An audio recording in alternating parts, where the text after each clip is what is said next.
ఏపీలోని కూటమి ప్రభుత్వం మరో పథకానికి శ్రీకారం చుట్టింది. నేతన్న సేవలో స్కీమ్ శుక్రవారం ప్రారంభించింది. ఈ మేరకు సీఎం చంద్రబాబు ఈ పథకాన్ని స్వయంగా తన చేతుల మీదుగా ప్రారంభించారు. చేనేతల కుటుంబాలకు ఒక్కొక్కరికి 25,000 విడుదల చేశారు.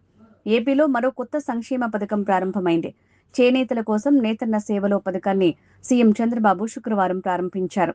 ఈ పథకం కింద చేనేతలకు ఒక్కో కుటుంబానికి 25,000 చొప్పున విడుదల చేశారు. ప్రతి ఏడాది చేనేతలకు 25,000 ఈ పథకం ద్వారా అందించనున్నారు.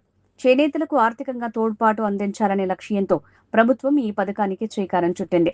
12వ జాతీయ చేనేత దినోత్సవాన్ని పురస్కరించుకుని సీఎం చంద్రబాబు నేతన్న సేవలో పథకాన్ని చీరాల నియోజకవర్గం కొత్తపేటలో ప్రారంభించారు. ఈ సందర్భంగా కొత్తపేట గ్రామంలోని ఓ చేనేత మగ్గం యూనిట్ ని సందర్శించారు.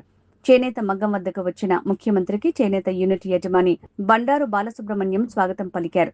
అనంతరం చేనేత కార్మికులతో సీఎం మాట్లాడారు. కుప్పడం పట్టుచీరల ప్రత్యేకత, సంప్రదాయ నేత వృత్తి నైపుణ్యం, మార్కెట్ పరిస్థితులపై వారితో చర్చించారు. వన్ డిస్ట్రిక్ట్ వన్ ప్రోడక్ట్ ద్వారా కుప్పడం పట్టుచీరలకు మరింత విశిష్టమైన గుర్తింపు లభించిందని, జీఐ ట్యాగ్తో అమ్మకాలు 30% మేర పెరిగాయని చేనేత కుటుంబాలు సీఎం చంద్రబాబుతో అన్నారు.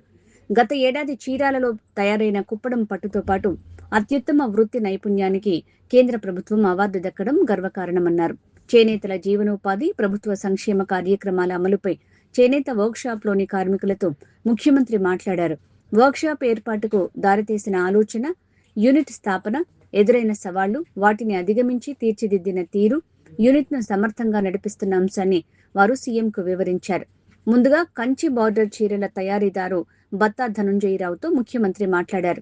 కుటుంబ పరిస్థితులు, చేనేత ఉత్పత్తి వ్యయం, ఆదాయం, మార్కెటింగ్, విక్రయాల గురించి వివరంగా అడిగి తెలుసుకున్నారు. ప్రభుత్వం అందిస్తున్న 200 యూనిట్ల ఉచిత విద్యుత్ ఎంతో ఉపయోగపడుతోందని, 25,000 ఆర్థిక సాయం తమకు ప్రోత్సాహకంగా ఉంటుందని వివరించారు. అనంతరం ముఖ్యమంత్రి బండారు బాలసుబ్రహ్మణ్యంతో కలిసి వర్క్షాప్లోని తొలి అంతస్తును పరిశీలించారు.